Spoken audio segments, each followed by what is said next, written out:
به نام خدا. سلام، به قسمت 18 از پادکست کاربلد خوش آمدید. امروز در خدمت جناب آقای محمد کلاهچی هستیم، مدیرعامل شرکت تجارتگران فولاد بهار. آقای کلاهچی سلام، خدا قوت، خیلی خوش آمدید به پادکست کاربلد. با عرض سلام و ادب و احترام خدمت جناب مهندس عزیز. بنده محمد کلاهچی، متولد 17 اردیبهشت 1365، همونجوری که خودتون فرمودین مدیر عامل شرکت تجارتگران فولاد بهار هستم خدمت شما. بسیار عالی، خیلی ممنون که امروز دعوت ما رو پذیرفتید، وقت ارزشمندتون رو در اختیار ما گذاشتید بتونیم خدمت شما باشیم، از اون تجربیات ارزنده شما استفاده بکنیم. من در خدمت شما هستم. زنده باشید. آقای کلاهچی سلامت باشید. اگه امکانش هست خیلی مختصر حالا یک معرفی کوتاه از خودتون داشتید، از در واقع مجموعه‌ای معرفی داشته باشید که دوستان با زمینه کاری شما آشنا بشن و انشالله بریم و سراغ حالا گفتگو در مجموعه فولاد بهار از سال 1399 تأسیس شد و حالا توی این مدت در 3 حوزه فعالیت میکنه. الان ما در حوزه تولید با برند تجاری کوشا سازه، در حوزه بازرگانی با برند آهن کلاهچی، در حوزه پیمانکاری با برند فولاد ارش و پارسیان فعالیت میکنه در زمینهای مختلف، زمینه ساختمانی و اجرای کارهای متریالی و ساختمانی و زیباسازی و نما. بسیار عالی، خیلی هم خوب. مطمئناً برای مخاطبین خیلی جذابه که بدونن اون فردی که به عنوان کارآفرین مدیریت چنین در واقع مجموعه‌ای رو بر عهده داره چه سرگذشتی داشته، داستانش از کجا شروع شده، اون دوران حالا نوجوانی کودکیش در واقع به چه صورت بوده. اگه موافق باشید ما شروع بکنیم حالا از دوره نوجوانی شما. حالا میگم تجربیات کاری دارید، کار کردن رو کلا از کی شروع کردید؟ اون از دوره نوجوانیتون اگه امکانش هست برای ما بفرمایید. عرض کنم خدمتتون که توی دوره نوجوانی ما معمولا کسایی که توی دهه 60 دهه 50 دهه 60 ها معمولا همشون تجربه کاری رو داشتن و حالا فعالیت‌های زیادی انجام دادن. چون دوره ما امکانات زیادی نبود، تفریح‌های زیادی نبود، به این عنوان زمانی که ما کار می‌کردیم، فعالیت می‌کردیم، تفریح شده بود برامون. یعنی یه بازی، یعنی یه سرگرمی و لذت می‌بردیم. یعنی خوشحال بودیم. صبح خواب بیدار بشیم ما بریم دنبال بازیمون کار بود. حالا یا به هر مدلی. بعد هیچ انتظاری هم از هیچ کی نداشتیم. اینو یاد گرفتیم. یعنی هر وقت ما کاری داریم انجام میدیم سعی میکنیم خودمون انجامش بدیم. اگه کسی اومد کمک خیلی هم خوب، کسی هم نمیاد ما انجام میدیم بریم جلو دیگه. این خیلی مهمه. من از حدود 8 سالگی 9 سالگی که شروع به کار که همون بازیه رو میگیم، من کنار خیابون در خونه کنارم فروختم. تو خیابون رمباخه لیوانی بود 5 تومانی 10 تومانی، خیلی هم خوب بود، جذاب بود، تیله بازی بود، تیله میفروختیم میرفتیم میومدیم. اما به صورتی که بخوام کار کنم که شاگردی کنم کار کنم زمانی بود که من سال 12 سالم بود. کلاس اول راهنمایی بود.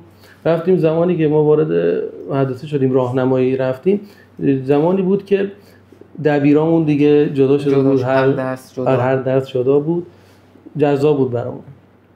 من به کلا به هنر و خطاطی و نقاشی خیلی هم علاقه داشتم. یه روز اول راهنمایی زنگ آخر دبیر هنرمون اومد، خیلی هم همیشه تو یادم تو ذهنم خیلی هم دوستش داشتم و دوستش هم دارم، آقای ظریفی. معلم ما که فرهنگ و هنر هر کشوری هر فرهنگ یعنی کلا کسایی هستند که واقعا پرورش میدن، یعنی توی جامعه نقش مهمی دارن معلم. بعد ایشون که حالا به ما گفت یه خط، یه نقاشی هر چی دوست دارین بنویسین بکشین نمره بهتون بدم. زمانی که من داشتم مینوشتم خطاتیم تموم شد، اومدم که بهشون بدم، زنگ خورد، کلاس تموم شد، همه رفتن خونه. بعد بنده خدا دیگه رفت یه موتور داشت، با موتور که رفت من دویدم دنبالش، حدود 10 دقیقه 8 دقیقه من دویدم دنبالش تا بهش اینو برام صحیح کنه. خیلی خوشحال بودم که یه نمره بهم بدن. بعد زمانی که رفت موند در یه مغازه موند، رسیدم بهش، مغازه ایشون بود، ایشون به جز معلمی و کارشون کار خطاطی و نقاشی اینا بود، مغازه داشت. بهش گفتم برای چی اومدی اینجا شما؟ گفتم من دوست داشتم نمره بهم بدی. گفت این هفته آینده. گفتم نه الان دوست داشتم بهم نمره بدی و خوشحال بشم. بعد گفتم شما مغازه داری؟ گفت آره. گفتم شاگرد نمیخواد؟ کارو دوست داشت. بعد گفت که شما باید درس بخونی. گفتم حالا بعد از کلاس‌ها من میام اینجا پیشتون کار کنم. گفت که باشه حالا بعد از کلاس هر وقت دوست داشتی بیا. فردا صبحش نرفتم مدرسه، رفتم سر کار. بعدم گفت برای چی اومدی؟ گفتم با دوست دارم کار کنم. بنده خدا خیلی هم به ما اعتماد داشت، اولین بار ما رو دیده بود که دیدا مغازه رو، گفتم برم مدرسه. دیگه ما موندیم اونجا حدود، حالا نه که درس نخوندیم اما کلا بیشتر پیگیر کار بودیم، مدرسه هم میرفتیم. بین کارا مدرسه میرفتیم. حالا اینجا من قبل از اینکه ادامه بدیم من 2 تا سوال برام پیش اومد. یکی این که در اون کار کردن از همون علاقه میومد یا مثلا نیاز مالی بود یا حالا این به چه صورت بود؟ نه از اون علاقه بود. چرا نیاز مالی هم بود. ما کی از پول بدش میاد؟ کی دوست نداره پول داشته باشه؟ پول خوبه، اما ما بیشتر، من بیشتر دنبال یادگیری بودم، چون سنمون جوری نبود که بخوایم ذهنیتمون درگیر پوله بشه. خیلی آره معمولا حالا اولویتمون کار بود. چون این بنده خدا به من گفت اصلا من نمیتونم به موضوع حقوق بدم. گفتم خودم کار میکنم، دوست دارم. آره تو این 3 سالی که من اونجا پیشش کار میکردم، میرفتم و میومدم، دیگه یاد گرفته بودم حالا خطاطی، تابلو نویسی، دیوار نویسی. خودم میرفتم و هم اونجا اگه یه مشتری هم بود خودم منو میشناخت، براش یه کاری انجام پولی تو جیبمون میومد. انتظاری هم میگم نداشتیم. خب از اولویتمون خیلی چیزای امروزی یا چیزای عجیب و غریب نبود. ما موقع دوچرخه هم نداشتیم، موتور نبود. الان خیلی همه چی امکانات، همه چیز زیاد. بعد مثلا این به حالا اوضاع درسی چطور بود؟ یا خانواده نمیگفتن که مثلا درس رو حالا بگیر و نه کلا این وسط خانواده حالا صحبتشون نکتهشون در چرا خانواده که کلا گیر میدادن که چرا درس نمیخونی یا چرا کمتر میری مدرسه، اما کلا هنری که کار میکردیم کنار اون خیلی دور نبودیم از درس و از کارامون. آره چیزی داشتیم. آره چون وقتی یادگیری درست باشه همینجوری رو به پیشرفتی دیده میشه. اون دیده شدن میتونه یه چیزایی رو کم رنگ کنه، اون بره بالا، مخصوصا کار. حتی میگم زمانی که من 3 سال پیش بنده خدا کار کردم، این معلممون رفت دیگه مغازه‌شو تعطیل کرد، گفت دیگه نمیتونم کار کنم. منم عادت کرده بودم به کار، دنبال یه شغل میگشتم، رفتم یه جای دیگه همون تابلو سازی و تابلو نویسی خیلی حرفه‌ای‌تر رو شروع کردم با یه مغازه دیگه. بازم گفت من نمیتونم به حقوق بدم. 16 سالم. حالا من تا 18 سالگی 19 سالگی هم اونجا کار کردم و خیلی هم حرفه‌ای شدم. یعنی اونجا دیگه تو سن 16 تقریبا تجربه زیادی از لحاظ کاری داشتم. یعنی یه کارهای انجام میدادم توی یه تابلو سازی که یه آدم 40 ساله تجربهشو داشت. چون من خیلی دقیق بودم توی کار، پیگیری میکردم، آموزش رو دوست داشتم. من 16 سالم بود. آره یه نفر بود اهواز اون موقع تابلوهای فلکسی، یه تابلوی تبلیغاتی جدید اومده بود که این کسی که پیشش کار میکرد اگه بتونی بری اونجا یاد بگیری برای کارمون خوبه. من توی 16 سالگی تو زمستون رفتم اهواز که اون شخص رو پیدا کنم و آموزش ببینم، یاد بگیرم، اون کارا رو یاد بگیرم. زمانی که رفتم ساعت 5-4 عصر رسیدم، تو اون شخص رو پیدا کردم و بهش گفتم که یادم هم نداد. گفت نه من نمیتونم به شما یاد بدم، برو حالا شهرتون. دوباره بچه بودیم. دوباره زمانی که برگشتم اومدم که سراغ خورم شب برگردم دسپو، ساعت 8:30-9 شب بود تو زمستون. هیچی نبود، نمی‌دونستم کجا چیکار باید بکنم، چجوری باید برم برگردم شهرمون. موبایل هم نبود اون موقع. حالا با یه بدبختی، با یه سختی ما برگشتیم با اتوبوس. موقع اتوبوس قدیمی بود. یه نفر فهمید من از دسپول اومدم، کمکم کرد تا دسپول برگشتم. بحث اینه که ترسی از این چیزا و از یاد گرفتن از این میرفتیم دنبالش. خب چون پیگیری کردن یکی از عاملای موفقیت، یعنی شما هر چیزی رو پیگیری کنی، به سختی بری دنبالش، یعنی یاد بگیری، مطمئن باش جواب میگیری. ما اینو ناخودآگاه اینو یاد گرفته بودیم. یعنی همون بازم برمیگرده به قضیه بازی و قضیه انجام دادن کارا، لذت بخش، لذت می‌بردیم. بسیار عالی. تا بعدش دیگه تا زمانی که دیگه شد تقریبا من 19 سالگی اولین کسب و کار شغل خودم و کار چاپخونه فعالیتمو شروع کردم. آقای کلاهچی به دهه 60 اشاره کردید و حالا محدودیت هایی که تو اون در واقع دهه بوده و فکر کنم یه حالا در واقع فرهنگ حالا و زندگی به نحوی بوده که واقعا امکانات در دسترس بچه‌ها واقعا نبوده مثل در مقایسه با دهه 90 که همه چیز آماده است، فراهمه. خواستم حالا اون دهه رو شما تجربه کردید، الان هم هستید، مقایسه مثلا بخواید داشته باشید حالا به چه صورت هست به نظرتون؟ آسیب‌هایی در واقع این که همه چیز فست فودی آماده فراهم باشه برای بچه‌ها بیشتر نیست یا اون دوره حالا بهتر بود با توجه به محدودیت‌هایی داشت یا تلفیقی از هر دو؟ این می‌خواد یه اشاره داشته باشید؟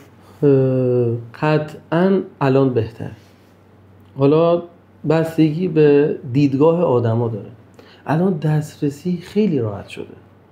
امکانات ما یه زمانی اگه خواستیم یه نفرمون یه فامیلی داشتیم، اهواز حتی خواستیم یه تلفنی بهش بزنیم حالشو بپرسیم، بایستی یه محله یه تلفن توی یه خونه بود، خواستیم میرفتیم زنگ میزدیم، اونا منتظر پشت خط میومدن تا جواب بدن.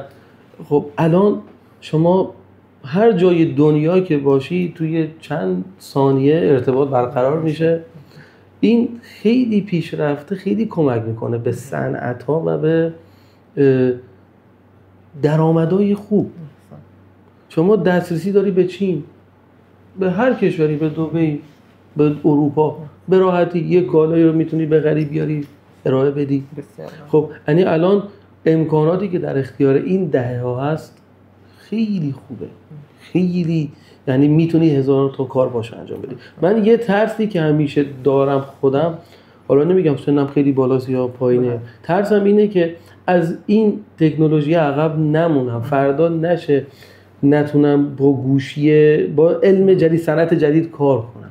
اینو همیشه دوست دارم یادگیریه رو داشته باشم، زبانه رو یاد بگیرم، بلد باشم که از دنیا عقب نمونم، چون شدیداً رو به پیش رفت. خب شدیداً قابل درک این موضوع که شما بتونید یه کاری رو یاد بگیرید و عقب نمونید. مثلا توی دهه‌های جدید خانواده‌ها خیلی به بچه‌هاشون بها میدن و ارزش قائلن برای بچه‌ها، دوست دارن پیشرفت کنن. دقیقاً بسیار عالی. خب برگردیم سراغ حالا داستان شما. اشاره کردید که با اون تجربیاتی که کسب کرده بودید رفتید حالا وارد حوزه چاپ و تبلیغات اینها شدید، درسته؟ از اون دوره میشه حالا آره، من زمانی که توی دسفول شروع به کار چاپ و تبلیغات کردم، جزء اولیای صنعت چاپ دیجیتال بودم تو دسفول. چه سن و سال بودید اون موقع؟ من 20 سالم بود. خودم 20 سالم بود. با یه قرض و قوله و من رو داداشم شروع به کار کردیم. این نبود که یه پول اضافه‌ای داشته باشیم، نه، رفتیم یه وامی گرفتیم، یه پولی جمع کرده بودیم توی کارامون، رفتیم یه دستگاه چاپ خریدیم. اون موقع حالا عددش هم نسبت به الان عدد خیلی نیست، اما اون موقع عدد چشمگیر بود. ما یک چهارم اون عدد رو داشتیم، رفتیم حالا تهران گشتیم، یه دستگاه قسطی پیدا کردیم. آره، زمانی که اومدیم شروع به کار کردیم، از همون موقع من بازاریابی رو شروع کردم. کسایی که میشناختم تو اون صنعت، توی کار، حالا مشتری ها، همکارا، میرفتم بازاریابی که بتونم چرخی که پولی در بیاد، قسطا رو بدیم، اون دقیقاً محصول و چی بود؟ یعنی چه خدمت یا محصولی؟ چاپ بنر، چاپ دیجیتال. آره، چاپ بنر بود، همون چاپ دیجیتال حساب میشه. بعد یکم رفتم جلو، میگم هنوز توی دسفول انقدر نبود، توی اهواز، حتی توی لرستان هم دستگاه نبود. توی دسفول اهواز 2-3 تا دستگاه بود. بعد شناخته شده نبود، هنوز دنبال پارچه نویسی و اینا بودم. سنتی. آره، سنتی بود. خودم پارچه نویس بودم دیگه، دیوار نویسی، پارچه نویسی، خطاطی انجام میدادم. بعد زمانی که دیدیم که اینجوریه، بعد رفتم دنبال تبلیغات وسیعش. یعنی گفتم این کاره باید دیده بشه، شنیده بشه که بتونه درآمدزایی کنه، پول در بیاره، چرخش خوب بچرخه. رفتم پیگیر بیلبوردهای شهری شدم، چون یه کار عامه، همه نیاز به تبلیغات و بنر دارن اما نمیدونن کجاست. یا حتی یه چیز جالب، خیلی که میخوام برن تبلیغات کنن رو در وایسی میکنن، میگن زشت نیست بریم در مورد شغلمون تبلیغ کنیم. اون ذهنیت آره، محدود ذهنشون، نه برای چی زشت باشه. مخصوصا تو اون دوره فکر کنم چه بسا حتی بیشتر. آره خیلی بیشتر بود، خیلی اصلا روش نمیشد یه در مغازش تابلو بزنه، مد نبود. جالب بودیم. بعدش ما زمانی که رفتیم، من توی دسپول و اندیمشک و شوش تقریبا 24 تا 25 تا من بیلبورد اجاره کردم. البته که میگم اجاره کردم، پولی هم دستم نبود، با یه چند تا طرح و فن زدیم توی کار تونستیم. حالا ما براشون چاپ میزدیم، اینا بهمون تابلو اجاره میدادن. حدود 6 ماه یه برند چاپ پارسیان، چاپخونه پارسیان، آره من اون موقع برندش کردم که جوری شد که اونجا شبانه روزی شد یعنی لحاظ کاری. خب اما اینایی که میگم به راحتی نبود، اون بیپولیه کنارش بود، اون سختیه، خرابی دستگاه، نبودن قطعه، نبودن ارتباط با تهران و شهرهای بزرگ که ما بتونیم قطعه بیاریم برای دستگاهمون. ما دستگاه رو حالا مرور زمان 3 تا 4 تا دستگاه خریده بودیم. همزمان تو این دوره شما و اخوی بودید یا دوستان دیگه هم اضافه شده بود؟ نه من تا 2 سال تا 22 سالگی تقریبا خودم پای چاپخونه بودم با اخوی، چون هرچی می‌خواستیم کاری کنیم که هزینه‌مون کمتر باشه دیگه. من توی 4 ماه توی 3 ماه طراحی یاد گرفتم با فتوشاپ که بتونم مشتری که میاد براش طراحی انجام بدم، چون یه جایی مجبوری یاد بگیری، یه جایی دوست داری یاد بگیری. ما اونو طراحی رو مجبور شدیم یاد بگیریم و بعدم نبود، خوب بود، هنوزم انجام میدم و دوستم دارم طراحی رو با فتوشاپ.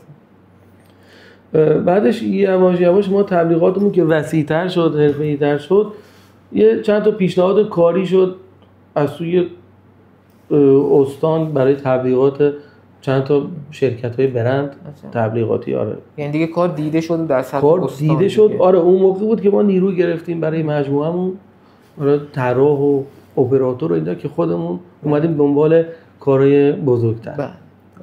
آره اون قدمایی که برمی‌داشتیم آهسته بود اما پیوسته بود، پیگیر بود.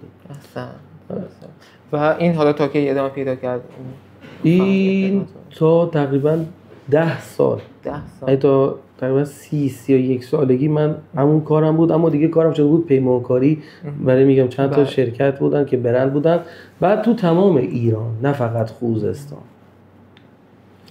بعد یه روز رفته بودم تهران با همون اخویم که عرض می‌کنم خدمتتون، رفته بودیم یه جایی بود، یه قرار بود یه ماشین یا ماشینالاتی برای کارمون بخریم. کم سن بودیم، تو همون 20-21 سالگی 22 سالگی. یه آقای اونجا بود، خیلی هم آدم پخته، آدم خوش صحبت. نگاهمون کرد، گفت دید از شهرستان اومدیم، بعد دوست داریم پیگیریم کار کنیم. گفت که یه نصیحتی بهتون بکنم. گفت اینو همیشه بدونی، جرأت یک قدم از ثروت بالاتره. و اگه اینو درکش کنی، اینو بدونی، تا آخر عمرت رو به پیش رفت. این یه کلمه یه طلاییه، خیلی ارزشمنده. حالا چند تا معنی داره. اینه که اول شما برای هر کاری ندید که بگید فقط پول، اولویتتون پول نباشه.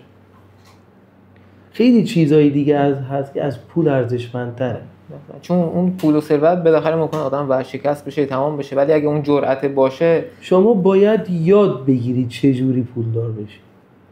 این خیلی مهمه. شما اگه یاد بگیری، اگه پول تموم شد یا نبودش یا ورشکست شدی، دوباره میتونی برگردی یا اون چیزی رو که باید بلد باشی، فنه رو باید بلد باشی. ولی اگه اون جرأت نباشه دیگه احتمالاً آره جرأت نباشه. بعد اینم خیلی چیز یادگیریش خیلی چیز سختی نیست. اون جرأت، اون فن، پیگیری، پشتکار،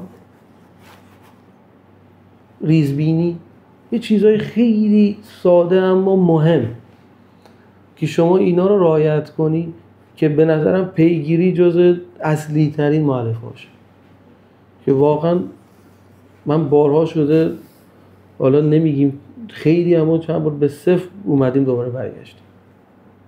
این خیلی برای من ارزشمنده. بسیار عالی، خیلی هم خوب. و خب فرمودید تا حدود 10 سال اون کار در واقع انجام میدادید، حتی پروژه‌های کشوری در واقع میگرفتید، پیمانکاری. و اون چی شد دیگه؟ حالا حدود 10 سال من این کار رو انجام میدادم با داداشم. بعدش کارهای پیمانکاری بود که هنوزم شرکت پارسیان داره همون کارا رو انجام میده. یعنی تو تهران دفترمون کارگاهمون نیروم حدود تقریبا 30 تا نیرویی که اونجا داره الان کار میکنه، مشغول به کارهای تمام ایران.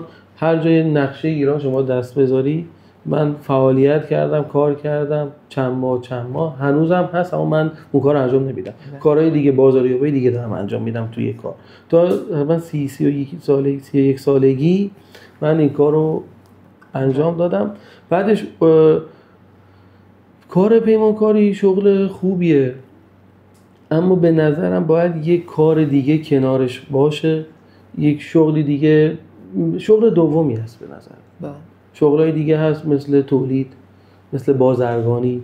من بیشتر دوست داشتم انجام بدم، به همین خاطر تغییر رشته شغلی دادم که بازم همون کارهای پیمانکاری زیر مجموعه همین شرکتمون هست که الان داره فعالیت میکنه.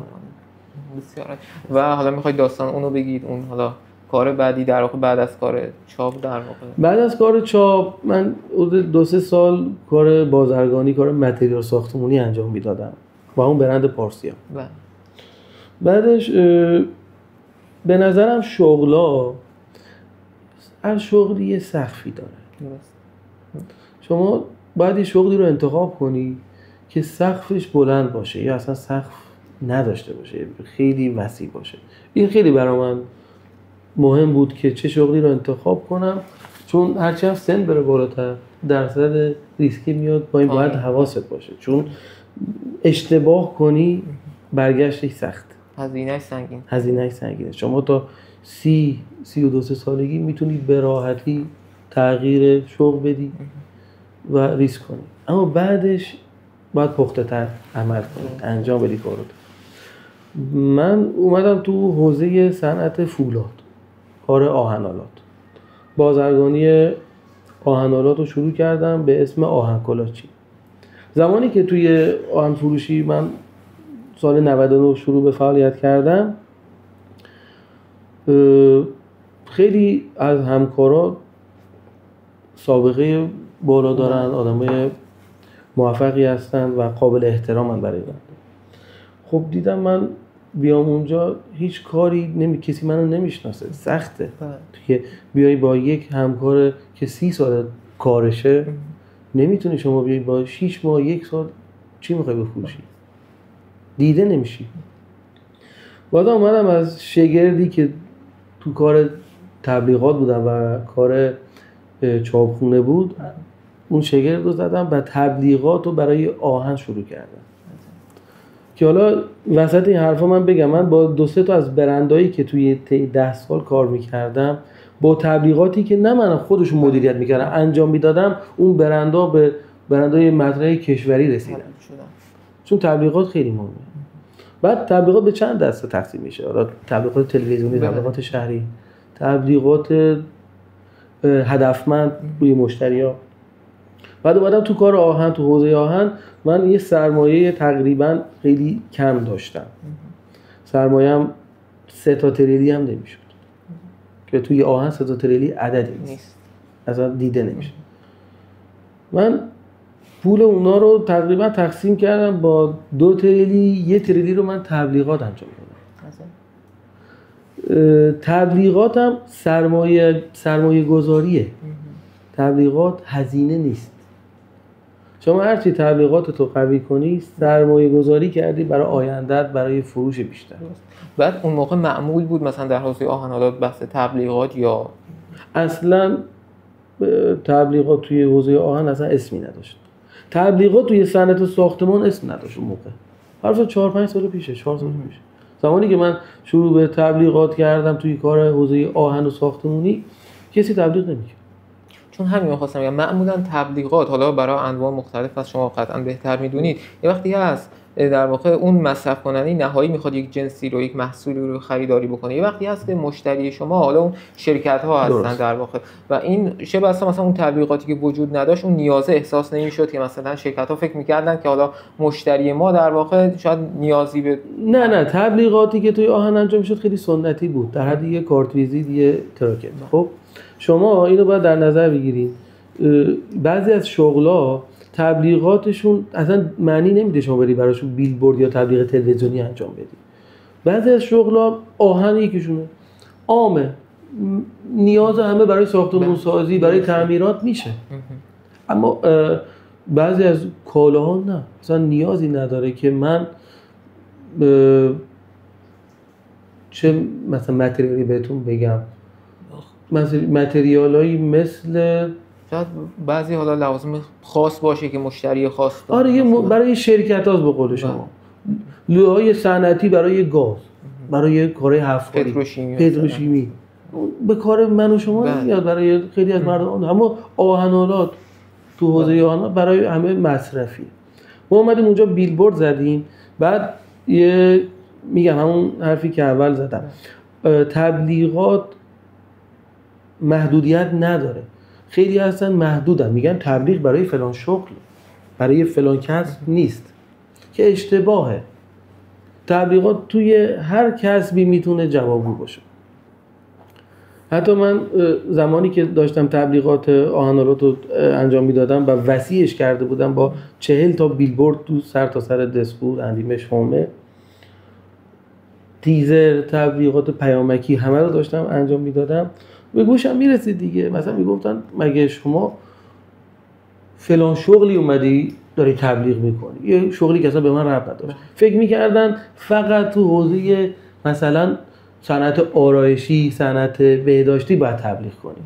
نه، آهنم یه کالا مصرفی، نیاز من و شماست و اونو ما خیلی حرفه‌ای انجام دادیم و سطح و حد مجموعه رو بردیم بالا و دیده شد و اسمش خدا رو شکر اون برنده خیلی قوی شد و یعنی ریسک نبود، مطمئن بودم انجام میده، نتیجه میده. آره مطمئن بودم، چون وقتی یه کاری هم انجام میدی، حالا من خودم اینجوریم، هدف رو مشخص میکنم من توی کار. شما اگه هدفتون اون قله باشه، وقتی میرید جلو دیگه سختی‌های کار رو معمولا نمیبینید. بدون هدف سخته. وقتی هدف من بودید خیلی حرفه‌ای‌تر میرین جلو، راهی جلوتون باز میشه که میانبره. حتی یه جورایی به میانبارم اشاره کردید. حالا نه که میانبار، فکر میکنم اون تبلیغاتی که داشتید یه جورایی، خب شما به نسبت افرادی که 30 سال بود تو این صنعت بودن، خب در واقع تازه اومده بودید، اون تبلیغاتی که داشتید فکر میکنم خیلی شما رو جلو انداخته، احتمالاً کمک. آره دیگه، تبلیغاتی که ما راه 30 ساله رو 25 ساله رو تو یک سال رفتیم. اینا بهتون بگم کلا هر کاری که میخوای انجام بدی یه زمانی داره، یه وقتی داره، یه سنی داره. شما نمیتونید راه میگن 100 ساله رو یک شبه برید. خب اما تبلیغات ما رو جلو برد. خب وگرنه تجربه همکارا ما بیشتر و استفاده میکردیم ازشون و هنوز هم داریم استفاده میکنیم. اما تبلیغات ما رو نشون داد، مطرح کرد، دیده شد. اون دیده شدنه توی تجارت خیلی کمک میکنه. وقتی اسم بیفته سر زبونا، شما مشتری بیشتر میشه، پیشنهادهای بیشتر کاری بهتون میاد. مثلا بهتون میگم فلان کارو خوشت میاد میری انجام میدی. بعد من آهن الان 4 ساله که دارم فعالیت آهن برند آهن کلاچی رو انجام میدم. بعد یه حوزه کاریمو یکم حرفه‌ای تر کردم، قوی تر کردم. از اونجا اومدم تو صنعت تولید که تولیدی زدم تقریبا 2 سال پیش تو صنعت حوزه رول فرمینگ. چی هست اون؟ رول فرمینگ الان از تو صنعت خیلی وسیع و بزرگیه که کارخونه فولادی هم همون صنعت رول فرمینگه، نبرد سرد و نبرد گرم داریم. من برند پوشا ساده رو که الان دارم برات نشون میدم و دارم روش کار میکنم برای بیشتر نشون داده شدن. ما توی پروفیل‌های سقف کاذب داریم کار میکنیم. به اصطلاح عامش پروفیل‌های کناف، شاسی کناف. عامش هم اینه وگرنه اسمش کناف نیست. اومدیم توی این صنعت 2 سال پیش یک خام بود، صفر، از صفر شروع کردیم با سرمایه خیلی کم، اما شروع شد. وارد تولیدش در واقع. وارد تولید شدیم. برای چند تا ماشین آلات خریداری کردیم، یه حد خیلی معمولی، و تولیدش رو شروع کردیم. بعد از اونجا اون تبلیغاتش دیگه هدفمنده. اونجا دیگه تبلیغات ما بیلبوردی به کارمون نمیاد. همون کالاییه که به درد خیلی از عام نمیخوره. یه کالای زیرکاره، یه کالاییه که آدمای فنی استفادهش میکنن. شما اگه بخوای یه ساختمون رو برید کناف کنید، درست کنید، برید به یه کسی که تخصصشه، نمیدونی چی زیر کار میاد، تخصصشونه. حالا تو اون حوزه اومدیم و تولیدش رو داریم انجام میدیم. تولید شاسی کناف با ورقای گالوانیزه. و حالا من یه سوال بپرسم، چون بحث تبلیغات هم شده، احتمالاً خیلی از دوستانی که در واقع این حالا گفتگو رو می‌بینن یا خودشون کسب و کاری داشته باشن، اگه با توجه به تجربیات خیلی زیادی که دارید تو این حوزه، حالا بخواید نکته‌هایی بگید به دوستان، با توجه به اینکه فکر کنم خودتون هم حالا هزینه‌های نسبتاً خوبی یا سرمایه‌گذاری‌های خوبی تو حوزه تبلیغات داشتید که خیلی کمک کرده، حالا یکی دو نکته که برای هر عام هست، از هر شاید صنفی در واقع بیننده ما باشن که دوستان استفاده بخوان بکنن و بحث تبلیغاتشون بیشتر چه نکته‌هایی در نظر بگیرن که به خود شما اون تبلیغات اثر بخش باشه، به اون حالا دقیقاً پیام به اون مخاطب هدف در واقع برسه. حالا شما نکته‌ای توصیه‌ای دارید اینجا به دوستان؟ نکته‌ای که توی تبلیغات تولیدی نگاه کنید، میگم تبلیغات توی عرضه تولید، توی کالاهایی که به درد عام نمیخوره، میشه بخش تبلیغات هدفمند. تبلیغات هدفمند یعنی چی؟ یه مدلش بازاریابی کسایی که توی این صنعتن، کسایی که خریدار اون کالای شما. من حدود 2 ساله، البته قبلش هم داشتم توی کارهای دیگه، اما الان 2 ساله که دارم این کار تولید پروفیل‌های سقف گازا رو انجام میدم. بازاریابیاش همه پای خودم بوده.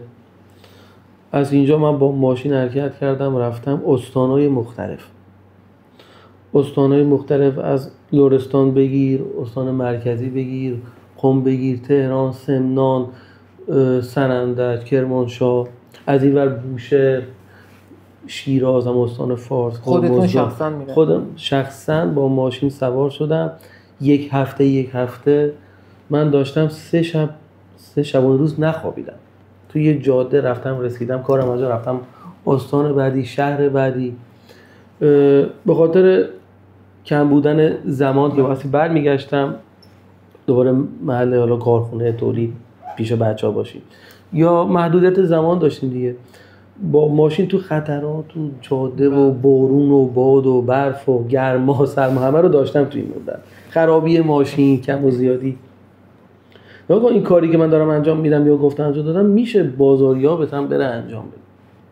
اما معمولا اول کار وقتی خودت میدونی داری چی تولید میکنی، داری چی کار میکنی، بهتره که خودت بری همون پیگیری رو خودت انجام بدی. یه وقتی میذاری، وقت تفریحتو میذاری، میری اون کارو انجام میدی و جواب میده قطعا. خب بازاریابی اینجوری من شروع کردم، اومدم با آورده های زیاد، با کلا خالی رفتم اونجا با 200 شماره تلفن و آدرس و از کسایی که هدفمند بوده میدونستیم که پیدا کردم، اومدم دادم به تیم فروش. 4 تا 5 نفر بچه تیم فروش بوده دیگه، اونا پیگیری کردن. بعد ارزشمند بوده برای کسی که شما هزاران کیلومتر بری ببینیش و ببینه شما را، شما اونو ببینید، خوشحال میشه. یه چیز خاصیه، تأثیر میذاره. چه بس آره تأثیر میذاره، خوشش میاد، میگه ارزش داشته کالاش یا تولیدش که این همه راه اومده براش. وقتی شما شغل خودتون رو حفظ کنید، ارزش براش قائل بشین، 100% مشتریتون ارزش قائل میشه برای برند شما. به شما اون مسیری که رفتین وقت تلف نکردین، برند سازی کردین، برندتو ساختی. این جزء کارهای مهمه یک کسیه که میخواد توی صنعت، توی بازار بره، باید این کارا رو انجام بدید. و حالا الان از کجاها مشتری دارید؟ من الان از باعث افتخاره که ما از دسفول داریم استان‌های همجوار تهران هم ما داریم جنس میدیم. استان قم و استان عراق و مرکزی، سمنان، کرمانشاه، سنندج. بعد اینا از این برم توی جنوب که بگیری بوشهر، فارس، هرمزگان، استان یزد، حتی استان اصفهان که مرکز صنعت توی حوزه پروفیل و فولاد ما الان داریم جنس می‌فرستیم. و این فکر کنم به واسطه همون پیگیری‌هایی بوده که شما شخصا واسطه پیگیری‌های خودم و تیم فروش. این ما این از قلم نندازیم. تیم فروش جزء ارزشمندترین قسمت‌های یک سازمان. همون قدری که مدیریت مالی ارزش داره، تیم فروش هم ارزش داره و باید سرمایه گذاری بشه رو تیم فروش. حالا به قول یه دوستی بود، یه استادی بود داشت حرف می‌زد، گفت تیم فروش جنگجویان یک سازمان هستن. تعبیر زیبایی. آره خیلی قشنگ بود و واقعیته، یعنی میره جلو و پیگیری میکنه و پیگیری جواب میده. میگم از صفر یه کارهایی باید انجام بدی که برسه به اون. بسیار عالی.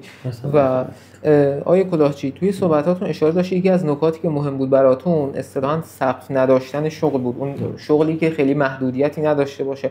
الان تو این حوزه‌ای که هستید فکر می‌کنید محدودیت‌هاش خیلی کمتر باشه، اون سقفی در نظر گرفتی یا دیگه به نظرتون این حوزه‌ای که واقعاً نمیشه سقفی براش در نظر گرفت؟ نه سقفی نمیشه در نظر گرفت، چون حوزه ما یه مدل حوزه فولادیم دیگه. فولاد تو تمام دنیا مطرحه و توی تمام دنیا مواد مصرفیه و اولویت هر کشوریه. حالا اگر اولویت اول نباشه یا دوم نباشه، اولویت سوم هست.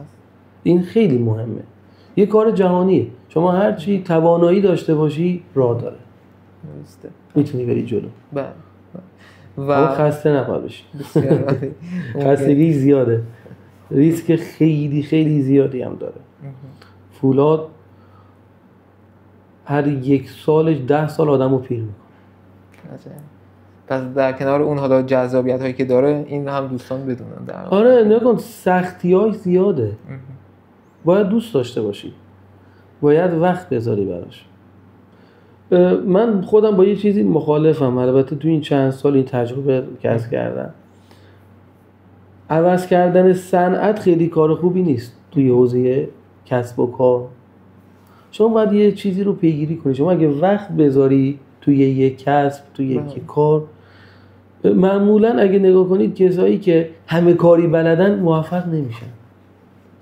اون یکی که یه کار بلده یا پای یه کار مونده. یه شخصی بود پارسال ملاقاتش کردم، یه آقایی بود جزء افراد برتر ایران بود توی صادرات فولاد. یه حرف خیلی قشنگی به من زد، یعنی من لذت بردم. گفتمش که چجوری توی این مدت کم شما تبدیل شدین به کسی که صادرات فولاد و کارخونه فولاد نداشت، صادر کننده بود. گفت من یه کار بلد بودم، اون یه کارم همین صادرات بود. خب اگه چیزی دیگه بلد بودم یه گوشه از ذهنم 10% 20% میرفت سمت اون، تمرکزم کم میشد. این خیلی مهمه که شما یه کاری رو پیگیری کنی، تمرکز روی یه فن انجام بدی. وقتی تمرکزتون روی یه چیز بود قطعاً جواب میده و موفق میشید. اما حوصله میخواد، صبر میخواد، سختی هم داره، بیپولی هم داره. کسایی که توی بازار آزادن کسب و کار انجام میدن، میلیاردی دارن انجام میدن، یه روزایی هست لنگ 1000 تومنه. اینو باید توانایی اینو داشته باشی که بیپولی هم بهت فشار میاره، اذیت نشی. بسیار. و حالا به بحث سختی ها اشاره کردیم. من خواستم توی سوالات ما هم بود اینو بپرسم اگه نکته تکمیلی هست، بخاطر اون مسیری که طی کردید حالا با تمرکز بر این چند سال اخیر، اگه سختی هایی بوده، حالا موانعی بوده، چالش هایی بوده که قطعاً همیشه بوده، حالا اگه خواستید اشاره بکنید یا اینکه چطور تونستید مدیریتشون بکنید بیشتر، حالا اون سختی ها چالش ها تو چه حوزه‌ای بودن، اینو اگه همون دارید اشاره کنید. سختی که همیشه توی هر شغلی که شما آسان ترین شغل هم در نظر بگیری سختی وجود داره. خب باید ببینید چجوری روبرو میشی با این موضوع. بعد چه چیزیه؟ اگر نظم داشته باشی توی مجموعه رو که میگم حتما شامل این نمیشه شما با 100 نفر با 50 نفر بشه مجموعه، شما با 1 نفر با 2 نفر هم مجموعه رو اندازی میکنه. خیلی مهمه. خب باید نظم داشته باشه مجموعه.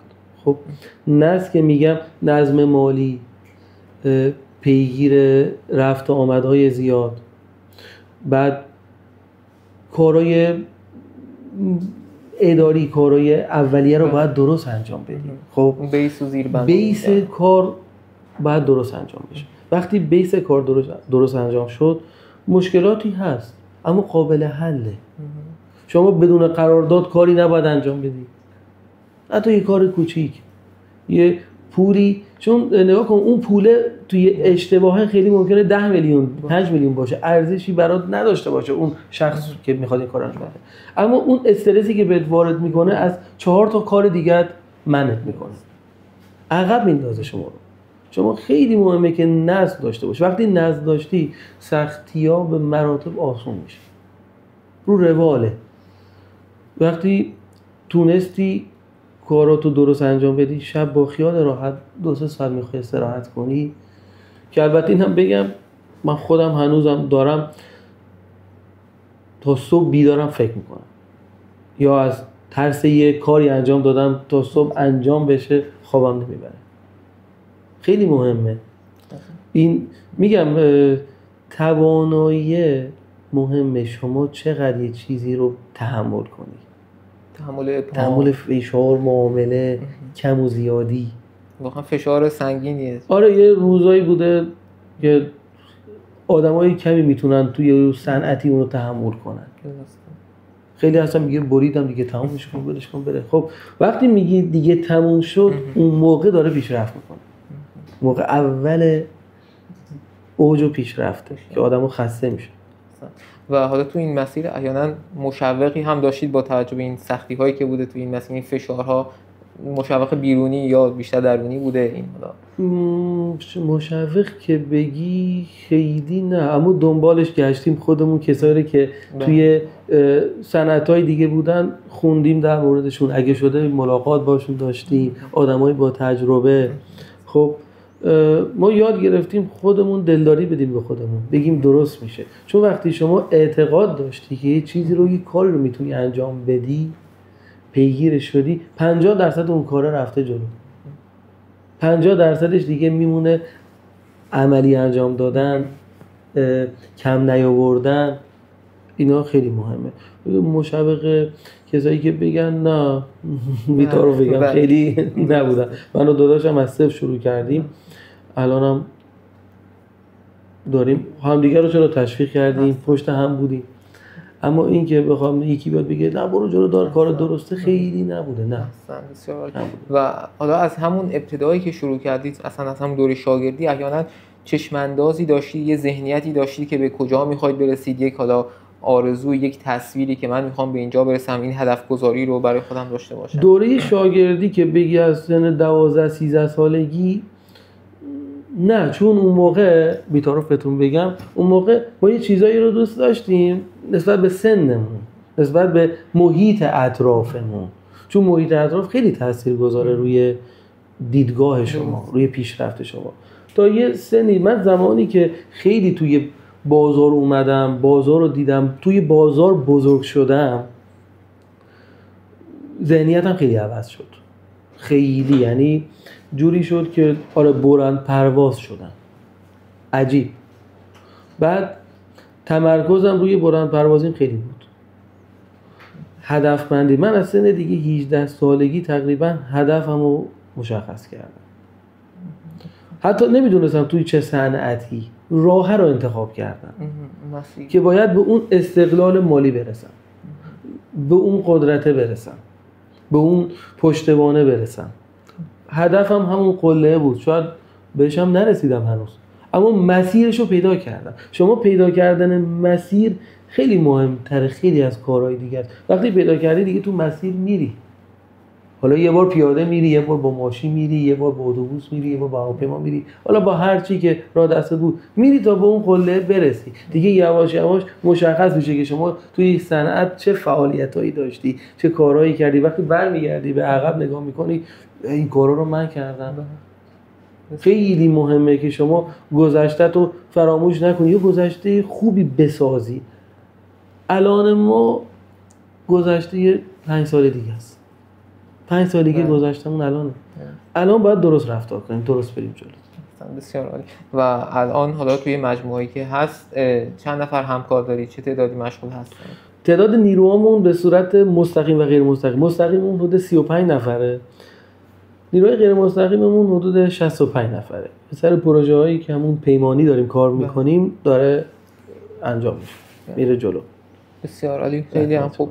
و حالا آیه کلاهچی توی صحبت‌هایی که داشتید به اون حالا رمز موفقیت و رشد و توسعه اشاره کردید که بحث پیگیری بود، بحث پشتکار بود، بحث ریزبینی بود، داشتن نظم بود. حالا اگه نکته تکمیلی هست باز حالا میخواید تو این زمینه بفرمایید که اون فکر می‌کنی رمزی که واسه اون پیشرفته شده، واسه توسعه و رشد شده، علاوه بر این حالا اگه نکته دیگه‌ای هست میخواید بفرمایید. نکته‌ای که بخوایم عرض کنیم خدمتتون در مورد پیشرفت یا پشت کار موندن پای کار اینه که نگاه کنید، شما قطعاً باید اول تصمیم گیری کنید، برنامه ریزی کنید، بمونید پای کارتون. خب هر شغلی، هر کاری، هر کسبی، هر درآمدی یه زمانی داره. یعنی شما باید اون زمانه رو تشخیص بدید. تشخیص بدید، اون زمانه رو بدونی که شما یه عمری ازت میگذره. خب وقتی شما میخوای یه کاری انجام بدی، خب میگی 2 سال، 3 سال، 4 سال، یه برنامه بلند مدت یا کوتاه مدت داری دیگه. اون برنامه بلند مدت خیلی مهمه، یعنی جزء مؤلفه‌های اصلی که شما توی این مدت مهمیش کم نیاری، چون کارا سختی داره. خب وقتی کارتو دوست داشتی آسون میشه، قشنگ میشه، زیبا میشه. معمولا شغلایی که از صفر شروع میشه عین یه بچه هست. بچه‌ای که داری 6 ماهشه باید غذا خوردن یادش بدی، نشستن یادش بدی، راه رفتن یادش بدی. وقتی هم داره پیشرفت میکنه شما لذت میبری، داری میبینیش راه افتاد، داره حرف میزنه، داره کلمه‌ای که دوست داری میگه. شغلم همینه، کسب و کارم همینه. توصیه‌ای که دارم به دوستان، به کسایی که میخوان شروع کنن یا اول راهشونه، کم نیارن. کارا همه سخته. فکر نکنی یه نفر داره به راحتی میره و میاد با 500 تا پرسنل، با 100 تا پرسنل، با هر یه عددی که داره هزینه میکنه به راحتی به اینجا نرسیده. همون راهی که شما الان میخواین برید اون رفته، زمانی برده. خب اون زمانه خیلی ارزشمنده که شما بتونی حفظش کنی، بتونی وقتی زمین میخوری بلند بشی. چون وقتی شما شکست میخوری یه تجربه یاد گرفتی. شکست زمانی خوب نیست که دوباره همونو تکرار کنی. تکرار شکست خوب نیست. وگرنه شکست بخوری بری جلو عیبی نداره، خیلی هم قشنگه. و حالا بحث شکست شد، به نظر شما اون مهمترین دلایلی که برای شکست کسب و کارها هست چیه؟ یعنی مثلا کسب کاری به نتیجه مطلوب نمیرسن، به نظر شما بزرگترین عاملش چی بوده؟ نگو مختلفه. خب بازار خیلی وسیعه، اما چیزایی که حالا من یاد گرفتم، من دیدم، تجربه‌ام داره بهم میگه، 2 مؤلف هست که خیلی مهمه. که حالا گفته بودم توی صحبت‌های قبلی، مدیریت مالی و تیم فروش. شما مدیریت مالی که نداشتی، بدون حساب کتاب پول میره و میاد. 1 سال 2 سال قشنگ لذت بخشه، بعد از 2-3 سال کم میاری. شما اگر تیم فروش نداشتی، توی مجموعه کالایی که داری خلقش میکنی یا داری میاریش نتونستی بفروشیش، خب باید بری مشتری رو پیدا کنی. مشتری شما رو پیدا نمیکنه. بازار بزرگه، بازار خیلی شبیه ما توی بازار دارن فعالیت میکنن. نباید عقب بمونی، باید بری مشتری تو دونه بدونه پیدا کنی، وفادارش کنی به خودت. میگن مشتری وفادار از نیروی وفادار به عمل میاد. وقتی شما نیروتو ساختی، کمکش کردی، هواشو داشتی، توی هر مدلی، توی هر حالتی میتونه مشتری تو برات نگه داره. وقتی مشتری داشتی، گردش مالی داشتی، احتمالش خیلی کمه که بخوای شکست بخوری، مگر یه اتفاق خاصی بیفته که کم بیاری. حالا نمیدونم حالا توی خیلی از شغل‌ها به چه صورته، اما شکست خوردن چند تا مؤلفه داره، مهمتریناش هم اینه. بسیار عالی، خیلی هم خوب. و حالا با توجه به اینکه الان چند سال تو این حوزه مشغول فعالیت هستید، به نظرتون وضعیت حالا عرضه و تقاضا به چه صورته؟ چون از یک طرف خب مطرح شد که حوزه‌ای که خیلی واقعا نمیشه سختی براش در نظر گرفت، از طرفی دیگه فرمودید چه بسا هر یک سالش منظوری 10 سال سختی داشته باشه. حالا چه بسا دوستان جوانی که این رو میبینن بخوان حالا براشون چه جایگاه‌هایی هست، یعنی چه موقعیت‌هایی، چه فرصت‌هایی به نظرتون هست که بخوان بیان وارد این حوزه، از کجا شروع بکنن؟ و اینکه حالا اصلا اون نقش سرمایه رو اولویت چندم میدونید برای حالا ورود؟ من حالا در خدمت شما هستم. یه چیزی عرض کنم خدمتتون. کسایی که میخوان از بیس، از صفر شروع کنن، پیشنهادم تولید نیست. اول باید برن بازرگانی و فروش و بازار رو پیدا کنن. شما وقتی شخص مدیر عامل فروشندگی رو بلد بودی، بازار رو شناختی، میتونی کارهای دیگه کنارش انجام بدی. از یه کسایی میان دیدم، حالا ممکنه موفق هم بشن، خیلی کم تعدادشون، کسایی که از صفر میخوان برن تو کار تولید جذابه، تولید قشنگه. شما تیزرهای مختلف میبینی، یه چیزی خلق میشه، تولید میشه، میاد بسته بندی میشه، قشنگ میشه، میره بیرون، هر کی اینو ببینه وسوسه میشه. اما شما اول باید فروشنده خوبی باشی. حتی تیمت ها، حتی مجموعت 10 نفرتون باید آدمای قوی باشین تو کار فروشندگی. بعدش وقتی یه سر و سامونی گرفت، کارتون گذشت، بعدش برین تو کار تولید. شما خیلی از شرکت ها هستن یه کالایی میرن با کیفیت تولید میکنن، خلقش میکنن، آمادهش میکنن، بعد نگاه میکنن کسی نیست بفروشه. به این فکر نکردن. متاسفانه این خیلی مهمه، خیلی، یعنی من اینو لمسش کردم. چه مسئله بوده که خودتون هم طی کردید؟ اول من تولید کلا تو کار فروشندگی من 2 سال 3 سال دارم تولید میکنم. اما وقتی اومدی تو کار تولید، بازاریابی رو بلدی، تبلیغات رو بلدی، فنای کار رو بلدی، صحبت کردن رو با مشتری بلدی، شما 50 بار باید به یه مشتری زنگ بزنی، 50 بار کمه که یک بار ازت خرید کنه. بعضی اصلا تو بار دوم سوم عقب نشینی میکنن، میگه من چرا دیگه به این رو بزنم؟ بابا مشتری مهمترین سرمایه یک مجموعه است.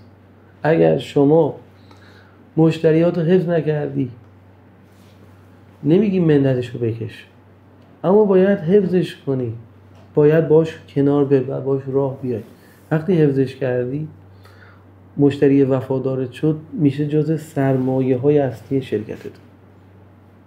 خیلی مهمه. بسیار. و با توجه به نکته‌ای که گفتید، پس طبعا دوستانی که بخوان وارد این حوزه بشن، دیگه اون سرمایه احتمالاً واقعا اولویت اول که قطعا نیست، با توجه به که میتونن از حوزه‌ای حالا مثل فروش و حالا در واقع سرمایه گذاری، خب پول اولویته، درست، نمیشه کنارش بذاری. خب اما تجربه از پول مهمتره. شما وقتی تجربه داشتی میتونی پولساز باشی. پولسازی فقط مواد اولیه‌اش پول نیست. تجربه، پشت کار، باختایی که داشتی، اشتباهاتی که کردی میشن جز سرمایه‌های اصلیت. با اونا میتونی پولسازی کنی.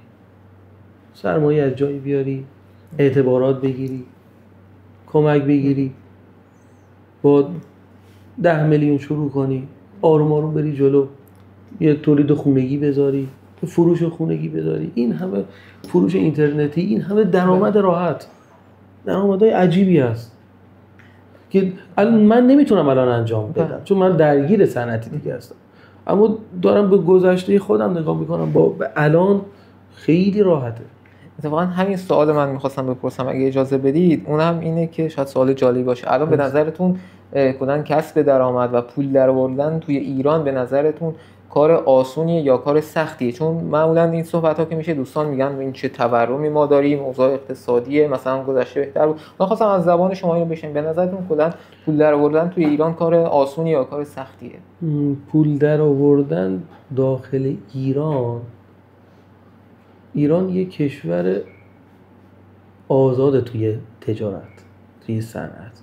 شما هر شغلی بخوای بذاری فردا برو انجام بده. یه پروانه یک کسب میگیری شروع به کار میکنی. توی کشورهای پیشرفته، کشورهای بزرگ، کشورهایی که اسم و رسم دارن توی توسعه یافته، الان شما اسمشون رو میشنوی، به راحتی نمیتونی یک کسب و کار بذاری. ممکنه کار اونا درست باشه اما شما بحث پول در آوردنه. خب یه نفری میاد توی 50 سال خاک یک کاری رو میخوره، یه نفری میاد به راحتی یه شغلی مقابل اون میذاره، با کمترین امکانات نیرو داره کار اون رو انجام میده. اینجا اجازه اون کار رو داره. توی کشورهای توسعه یافته این اجازه رو نداره. شما بدون آموزش میری یه شغلی رو میذاره، اشتباهه اما آزاده، میتونی پولدار بشی. نمیگیم راحته اما امکان پذیره. درسته تورمه چرا سخته؟ تورمه نگاه کن، تورم و اینا که داره زیاد میشه، استرس زیاد میشه. شما استرس شغلی داری، درست، ابهام و آره ترس و ابهام. فردا صبح که میخوای به محل کسب توی صنعت نمیدونی چه اتفاقی میفته، این خیلی ترسناکه. خب اما خب جرأت هم بهت میده، دستت بازه. ولی چیزی که من تجربه کردم، کارهای زیادی هست که میشه انجام داد حتی بدون سرمایه، با سرمایه خیلی کم. این همه توی مجازی دارن تبلیغ، ممکنه مجازی دروغین باشه، اشتباه باشه، اما کارهایی هم هست که ما نادیده میگیریم. همیشه یه افرادی، حالا من دارم حرف میزنیم حرف میاره چیزی یادم میاد، یه افرادی که ناامیدن، بهش میگی برو این کار انجام بده، نه خوب نیست، فلان کار انجام بده. این وقتی که داره تلف میکنه میگه خوب نیست، باخته. به قول قدیمی ها، پیرمردای قدیم میگفتن پاشین از خوابا و ساعت 7 شد شهر رو فروختن، هیچی به شما نرسید. این خیلی مهمه. این جزء کارهایی که شما باید، حالا سحرخیزی یه چیز خیلی مهمه. حالا خیلی الان تبلیغ میکنن میگن اگه پول داری با سحرخیزی بود نونوا پولدار بودن. اصلا اشتباه، حالا یه اصطلاح، یه شوخیه. خب بگن کسب کارهای قدیم، الان شما تاجرای بزرگ رو ببینید ساعت 7 صبح بیداره، پیگیره، وقتی نیست، زمان خیلی محدوده. ما اگر زمانمون درست استفاده نکنیم توی صنعت و تجارت عقب میمونیم، میبازیمش. خیلی مهمه اینا که ما الان آدم‌هایی داریم فعال، جوان 22 ساله داره با کمترین امکانات بیشترین درآمدو داره از یه آدم 40 سال موفق. و این فکر می‌کنم به واسطه به لطف اون تکنولوژی‌هایی باشه که امروز الان در اختیار ما هست. تکنولوژی، فکر باز خیلی مهمه. شما یه آدمایی می‌بینید نیمه پر لیوان رو نمی‌بینن، همیشه نیمه خالی رو می‌بینن. بابا این لیوان دو نصف است، یه چیزی هست توش، اونم ببین. وقتی اونو دیدی انگیزه داری، قوی میشی، موفق میشی. نگاه کنید شما توی موفقیت نیاز به انگیزه داری. انگیزه رو خودت به وجود میاری. کسی نمیاد به شما انگیزه بده. انگیزه یه وقتی کاراتو درست انجام میدی، انرژی داشتی میشه انگیزه. هدف داشتی، انگیزت مشخص میشه. هدف اون رو باید مشخص کنیم که انگیزه به وجود بیاد. وقتی توی کارت انگیزه داشتی خسته نمیشی. روزا برای تکرار نمیشه. هر روز یه روز جدیده. حالا اینجا یه نکته، معمولا اون اوایل کار انگیزه خیلی جنبه مالی داره، ولی دیگه چه بسا اون تامین که شد بعدش باز هم جنبه مالی. خب نگاه، اینا سختی‌های کاره. خب شما کسی موفق میشه توی صنعت و توی برنامه ریزی بلند مدت، اون شخصی موفقه که همیشه مثل روز اول کاریش با شوق بیاد سر کار. این جزء چیزای مهمه که شما باید داشته باشید. خب وقتی بعد از 5 سال شما محل کارتو، کسبتو رفتی سر کارت، بعد از 5 سال همون مثل روز اول مشتاق بودی، 5 سال آینده هم همونه، 10 سال آینده هم همونه و موفق میشی. وقتی کارتو دوست داشتی اونم دوستت داره. از دوست داشتن همه چی به وجود میاد. پول، محبت، اعتبار، خوش حسابی. شما وقتی کارت برات ارزش داشت خوش حسابم میشی. خیلی مهمه. بله بسیار عالی، خیلی خوب. و آقای کلاشی حالا تو این مسیری که داشتید احیانا یه نقطه عطفی، یک سکوی پرتابی که مثلا بگید اینجا قبل و بعدش خیلی برای من فرق داشت، احیانا بوده تو مسیرتون؟ حالا خاطرتون باشه. قطعاً بوده. ما نقطه پرتاب یا سکوی پرتاب، مثلا ما کارهایی که داشتیم انجام دادیم با همون تبلیغات یه پرتابی داشته برای ما. یه اعتبار گرفتن یه نوع پرتاب دیگه. وقتی شما توی بازار اعتبار داشتی میتونی با اعتبارت خیلی کارا بکنی که با پول انجام نمیشه. حرف درف میشه، کارت قوی میشه. نه خیلی مهمه. بله بسیار عالی، خیلی هم خوب. و حالا تقریبا داریم به سوالات آخرمون هم نزدیک میشیم. من چون میدونم که شما در حوزه موسیقی هم فعالیت‌هایی داشتید درست. و من خیلی لذت بردم. حالا اگه دوست دارید به اون هم اشاره داشته باشید، این اصلا علاقه از کجا اومد؟ حالا از کی شروع کردید و به چه صورت؟ علاقه حالا به موسیقی، به هنر، همون زمانی که گفتم توی کار خطاطی و هنری و تابلو نویسی انجام دادیم، کلا موقع علاقه به موسیقی داشتیم. اما خب محدودیت‌های زیادی بود توی دوره ما توی موسیقی. حالا ساز نبود، پول نبود، استاد نبود. اما خب با گوشه کناری کارهای انجام میدادیم. موسیقی رو من نمیشه گفت به صورت حرفه‌ای، الان به صورت حرفه‌ای انجام نمیدم. برای خودم وقتی، چون موسیقی حالا به گفته خیلی‌ها غذای روحه. وقتی شما موسیقی کار میکنید، به نظرم همه آدما الان توی این دوره باید یه ساز، یه موسیقی بلد باشن. لااقل موسیقی خوب گوش بدن، شنونده خوبی باشن. شما وقتی شنونده خوب بودی، زمزمه کردی باش، موسیقی رو بلدی، میری جلو. خب وقتی روحت آرامش داشت، آروم بودی با موسیقی، ربط داره به تجارت، به کار. فردا صبح با انرژی میای سر کار، موسیقی تو میبری جلو، کارتو میبری جلو. خیلی جذابه موسیقی، خلق جذابه. یعنی نظر من آرامش بخشترین چیزی که میتونه توی جامعه، توی کلا همه جا، شما هر کاری که میکنید تهش موسیقی هست، زیر صداش موسیقی هست. موسیقی جذاب میکنه. شما یه فیلم خیلی معروف میسازن، زیر صدای موزیک اگه زیرش نبود اصلا جذاب نیست، خامه، لعاب یه کار. بسیار عالی، خیلی هم خوب. و حالا آقای کلاش اگه بخواید مثلا 2 یا 3 ویژگی از خودتون بگی که تو این حالا مسیری که طی کردید خیلی تاثیرگذار بوده یا احیانا اطرافیان شما رو به اون ویژگی ها میشناسن، اون چی هست؟ اون پشتکار شماست، اون پای کار بودن شماست. از نظر خودتون اون 2-3 ویژگی بیشتر چیا هستن؟ 2-3 تا، حالا نمیگیم ویژگی، بگیم پای، حالا کارهایی که انجام دادیم توی این چند سال که سر پا نگرمون داشته. یکیشون پشتکاره، پای کار موندنه و خوش حسابی و مدیریت مالی، خسته نشدن از کار. چون وقتی شما خسته شدی انگیزه نداری، حوصله، دوست داری شغلتو تغییر بدی، صنعت رو جابجا کنی، نباید بذاری انگیزت بمیره، باید زنده نگهش داری با قشنگی‌های کارت. همون نیمه پر لیوان رو باید توی شغل در نظر بگیری. یه خوبیایی داره، بدیایی داره، هر شغلی سختی‌های خودشو داره، نباید اونو از دست بدی. شما همیشه باید نقاط مثبت شغلتو ببینی. بعضی از روزا، بعضی از زمانا واقعا خسته میشی، واقعا از همه چی توی شغل خسته میشی، نباید اون کاری کنی که از پا درت بیاره. اگه این اتفاق بیفته ناخودآگاه دور میشی از صنعتت، از کارت، از هنری که داری.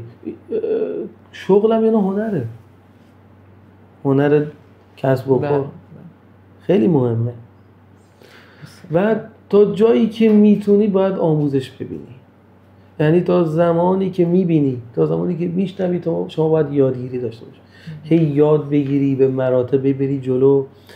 وقتی هم یاد میگیری باید یاد بدی، باید آموزش بدی خودت، باید خودتو تخلیه کنی که دوباره جایگزینش بشه، هی پیشرفت کنی. نگی من یه نکته رو بلدم به کسی نگم، اون میمیره. اگه ارائهش ندی میمیره.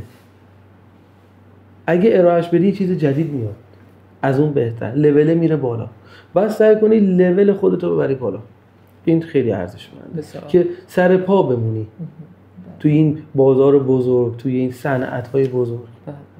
و برای من جالب بود شما خیلی خودتون هم یادگیری رو توصیه میکنید، هم خودتون اهل یادگیری هستید، ولی با این حال یادگیری رو یه جورایی محدود به اون تحصیلاتی نکردید که مثلا ما الان چه بسا خیلی اون تحصیلات رو دارن، صرفا دانشگاه میرن یه مدرکی میگیرن ولی به خود شما اهل اون یادگیری نیستن، اهل اینکه واقعا اون مهارت رو به دست بیارن. در واقع تحصیلات درسی اصلا به نظرم به کسب و کار ربطی نداره.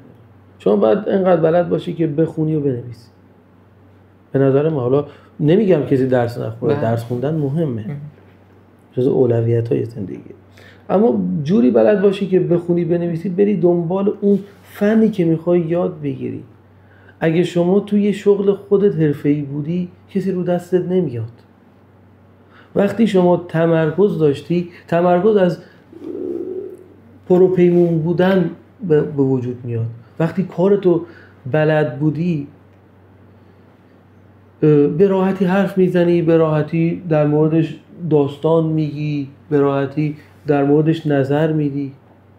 خب وقتی اینو بلد بودی، تمرکز، دوست داری بیشتر یاد بگیری، دوست دارن باهات حرف بزنن، حبس کن بعد بشن باهات. خیلی مهمه.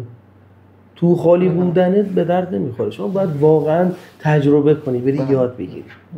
بسیار عالی. و اینکه حالا آقای کلاهچی احیانا افراد تاثیرگذاری بودن توی حالا مسیری که داشتید، یا افرادی که به عنوان الگو مثلا اونها رو داشتید تو این مسیر، اگه بخواید معرفی بکنید کسی به عنوان الگو یا افراد تاثیرگذار؟ افراد تاثیرگذار که زیاد بودن. نگاه کن، شما از خود تلویزیون و فیلم هم میتونی یه الگویی بگیری از افرادی که میبینی. توی شهر خودمون خیلی از افراد هستن، آدمای موفقی هستن. معمولا من پیگیر آدمای موفق و کسایی که کار بلد بودن خیلی شدم. آدمایی که توی ایران بودن، آدمای برند که صفر بودن. معمولا ما باید آدمایی رو پیدا کنیم که شبیه خودمون بودن، صفر بودن. چون یه نفر اگه بیاد از وسط ماجرا بیاد توی یک کسب و کاری، حالا به وسیله خانواده‌اش، پدرش، یا یه پشتوانه‌ای که داشته، اون نمیگیم کار اشتباهی کرد، همونی که حفظش کرده برده جلو هنره. خب اما ما باید یه آدمایی رو ببینیم، پیدا کنیم که از صفر شروع کرده بدون هیچی، بعد اومده جلو. خیلی داستانا، کتابا، فیلم‌ها، افرادی هست که از روی افراد موفق ساختن اون رو. معمولا اگه نتونیم به اونا دسترسی پیدا کنیم، میتونیم فیلماشون رو ببینیم، میتونیم صحبتاشون رو بشنویم. چون بعضی مواقع یه نفر میاد میگه این فلانی که داره حرف میزنه در مورد ایران نیست، در مورد نه، خودم کسایی که توی ایران بودن از صفر شروع کردن در مورد خودمون بوده. اونا رو ما هم دیدیم. خیلی از ما بزرگتر هستن که اونا رو هم دیدن و پیشرفت کردن. میگم وقتی شما خودتو نباختی معمولا موفق میشی. توی عرصه‌های مختلف، توی کم نیاوردن خیلی مهمه که توی کارت داشته باشی، بتونی جوری بری جلو که موفقیت خیلی لذت بخشه. روز به روز، روزانه پیشرفت میکنی، هر روز یه اتفاق جدید. ما اتفاقای مثبت داریم، منفی هم داریم. حتی اتفاقای منفی هم بعضی مواقع جذابن. کی؟ زمانی که میشه تجربه. دیگه میدونی اون راهو نباید بری. بسیار عالی، خیلی هم خوب، خیلی هم عالی. ما اینجا سوالاتمون به پایان رسید آقای کلاهچی و حالا به عنوان نکته پایانی، اگه احیانا چون این برنامه رو خدا رو شکر خیلی ها میبینن، شاید چند ده هزار نفر هم قسمت رو تماشا میکنن، اگه حالا نکته‌ای هست که توی سوالات ما هم نبود میخواید اشاره بکنید، یا چون خیلی از مخاطبین یا جوان هستن یا خانواده هایی که فرزند جوان دارن، اگه نکته‌ای، توصیه‌ای، پیشنهادی، حالا هر صحبتی که خودتون صلاح میدونید، خطاب به دوربین حتی اگه مایل هستید بفرمایید، ما در خدمت شما هستیم. توی به نظر من جامعه ما یه فرهنگایی رو باید خودمون جا بندازیم. اون فرهنگ چیه؟ نگاه کنید، ما خیلی از کسب و کارهایی که میتونسته به وجود بیاد به وجود نیومده. عاملش کمرویی رو در وایسی بوده، یا پیشنهاد کاری بوده بگی من برم اون کار رو انجام بدم. شما نمیتونی بیا از روز اول مدیر عامل بشی، کسی بشی، باید از صفر شروع کنی. یعنی من اینو میخوام بگم، از صفر شروع کردن عیب نیست، خیلی هم جذابه. شما زمانی که روزانه داری پیشرفت میکنی خیلی قشنگه. هدف تو باید مشخص کنی. حالا توصیه‌ام اینه که کسی که میخواد توی هر کاری بره یا کلا میخواد شروع کنه، هدف گذاری کنه، نظم داشته باشه. وقتی هدف گذاری داشتی، میگم به اون مسیر میری، ناخودآگاه اتفاقایی میفته که سازنده میشه برات. هیچ کی هم جلو دارت نیست. تنها کسی که میتونه جلو تو بگیره خودتی. علاقه. اصلا بسیار عالی، خیلی هم خوب. ممنون از شما که امروز وقتتون رو، وقت ارزشمندتون رو در اختیار ما گذاشتید. از تجربیات خیلی ارزنده شما استفاده کردیم و از مخاطبین عزیز هم ممنونیم که تا این لحظه همراه ما بودن و شما رو تا برنامه آینده به خدای بزرگ میسپاریم. خدا نگهدار.